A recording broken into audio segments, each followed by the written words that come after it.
My dear listeners, and welcome to the Healing Station. Here at the Healing Station, we listen and live, we listen and live. We listen to the undivided Word of God, we listen to the undiluted Word of God, and as we listen to the Word, we begin to experience the best of faith like Moses, Deuteronomy 34:7, I not dim, natural force not abated, living long, no sickness, no disease. Today at the Healing Station, our topic is Seal the Deal. Seal the Deal. Sealing the deal. We are talking about Boaz, we are talking about Ruth, we are talking about Naomi. We are in the book of Ruth. Now, in the book of Ruth, the lady Naomi migrated to Moab and settled in Moab because there was famine in the land, there was famine in Israel. She migrated with her husband Elimelech and her two sons Chilon and Malon. But along the way, while they settled in Moab, in the land of Moab, Elimelech died. And then 10 years later, the sons also died, Chilon and Malon also died. Therefore, but before they died, the sons had already married. They had already married Ruth, a Moabite woman, and Oprah, a Moabite woman. So the three ladies, Naomi and Ruth and Oprah, were left alone. Then Naomi received message that God had visited Israel, that God had visited the people of Israel in bringing them bread, meaning that the famine was over. And she started to go back home. She said she's going back home. And she talked to the ladies, to her daughter-in-laws, and told them, I'm not going to marry again. I'm not going to get children again. And even if I was to get children, other boys, would you wait for them 20 years plus so that they can be your husbands? Would you wait? I'm releasing you. So she was releasing them. She was saying, I'm blessing you. I'm blessing you that God will give you rest. God has not been so kind to you, but now I'm asking God to give you rest, to give you husbands here in Moab, so that you settle back home and marry again and have families. The ladies cried. The ladies loved their mother-in-law so much, they cried and cried and cried and cried. And Oprah agreed to stay behind. But Ruth refused to stay behind. She clung to mother-in-law and she said, I'm not remaining behind. I'm going with you. Your people shall be my people, your God shall be my God. Where they bury you, they'll bury me also. What you shall eat, I shall eat also. So when Naomi realized that Ruth had insisted, they started to go back home. When she arrived home, the people came to greet her. The Israelites came to greet her, and she told them, "Don't call me Naomi. Call me Mara. God has not been good to me. God has not been gracious to me. I went out of here full, but I've come back here empty. I've come back here empty." So Ruth began to glean in the land of Boaz, in the land of Boaz gleaning. It was during the barley season, the harvest of the barley, or the season of harvest of the barley. So she started to glean behind the servants of a mighty man of wealth called Boaz, a senior bachelor called Boaz, mighty man of wealth. So as she gleaned, Boaz took notice of her and asked his people, Who is this damsel?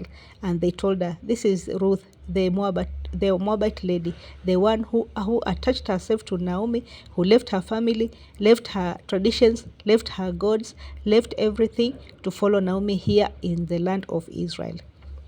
So Boaz gave instructions to his people and said, Leave her alone, don't touch her, don't molest her, don't harass her, make sure that she gleans as much as possible. And then he invited her over for lunch so that they could share a meal together, and they had a good conversation.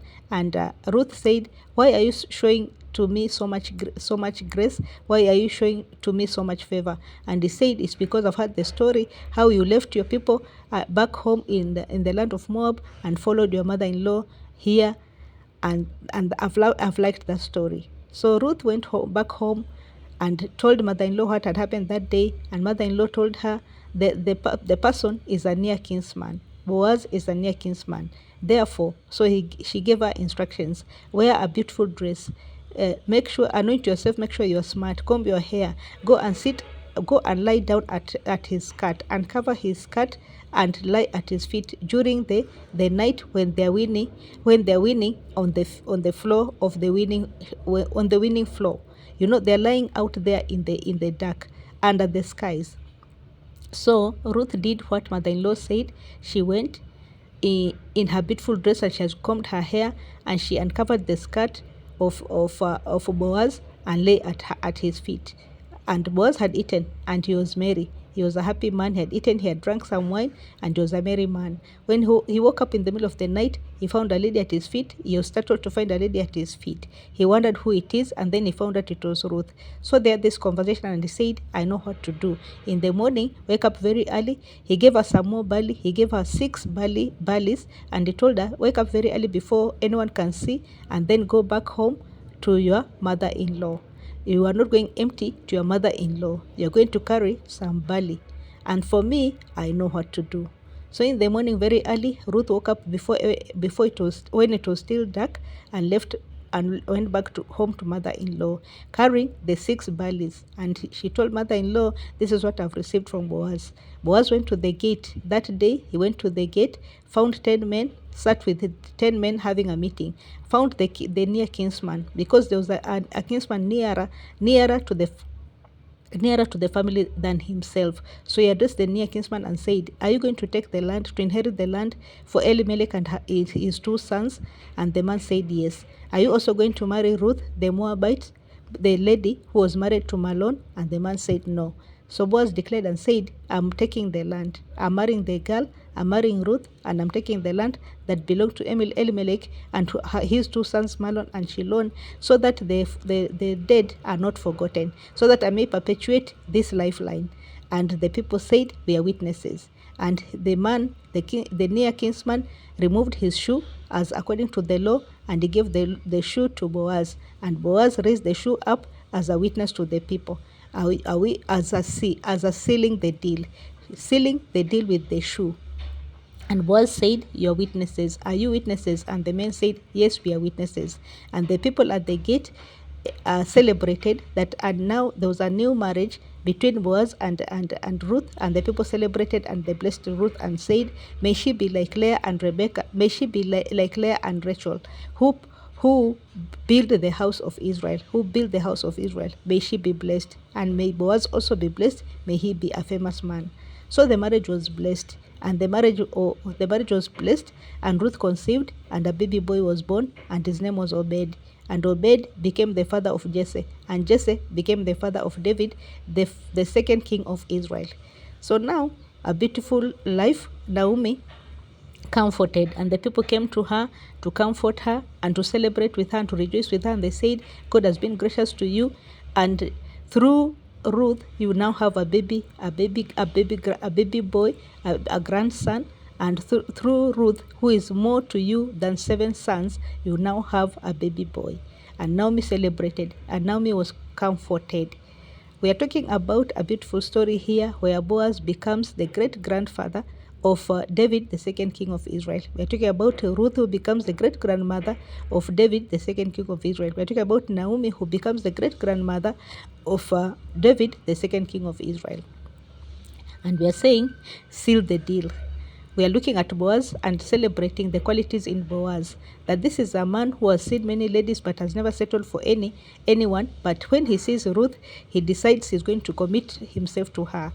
And he takes the necessary steps. He goes through the law, he goes through the motions, he goes through the traditions, and he declares and he makes a deal. He seals the deal with a shoe, and he says, Ruth is going to be my wife. Ruth, the wife of Mahlon, is going to be my wife, so that Elimelech and his 2 sons are not forgotten, so that that line can be perpetuated. We're talking about a rich man, a mighty man of wealth called Boaz, who has been a bachelor all along until Ruth came into his life. We're talking about Ruth, who relinquished her family, who relinquished the familiarity that she was used to, the life she was used to, the gods that she was used to. And she said, your people shall be my people, your God shall be my God. And she valued Naomi, she valued the relationship they had with Naomi, so that it didn't matter whether they're going to live a life of scarcity or life of poverty. It didn't matter what challenges they would meet along the way. Excuse me. She purposed in her heart that she was going to she was going to attach herself to mother-in-law, she was going to stick by mother-in-law. She didn't know that she was going to find a rich man, to be married to a rich man, to a wealthy man. She didn't know that one day she would be the great-grandmother to the second king of Israel, David. She didn't know all that. All she did was to follow her heart, because her heart had loved Naomi so much, and she followed her heart, and she followed Naomi all the way to a new land, a strange land. She didn't know that whether the people would like her or they wouldn't, and it didn't matter to her. What mattered to her was that she was going to stick by the side of Naomi, mother-in-law. We are looking at Naomi, mother-in-law, a very sweet lady who had gone through loss, and now God had comforted her. At last, God had comforted her through Ruth and through Boaz, and a new family is now born. So today at the healing station, we are celebrating Boaz, and we are saying, do we have that character where when we decide to do something, we go ahead and carry out the necessary steps and do what it takes, follow the law, follow the tradition, follow the customs to do what it takes? When we say, I'm going to do something, do we go ahead and do it immediately, or do we keep procrastinating? We're asking ourselves, are we like Boaz, mighty men of wealth, who decide we're going to do something and then we go ahead and execute?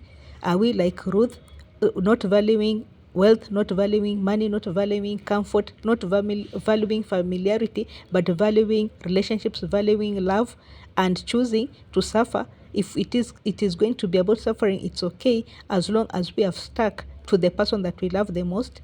Do we have that character? Or are we like Naomi, who declares and says, at first she says, call me Mara, I'm a bitter woman. But then again, God comforts her later, and she says, I'm now a happy woman. And the people around her comfort her and say, God has been gracious to you. And through Ruth, this Ruth who is like 7 sons, God has now comforted you.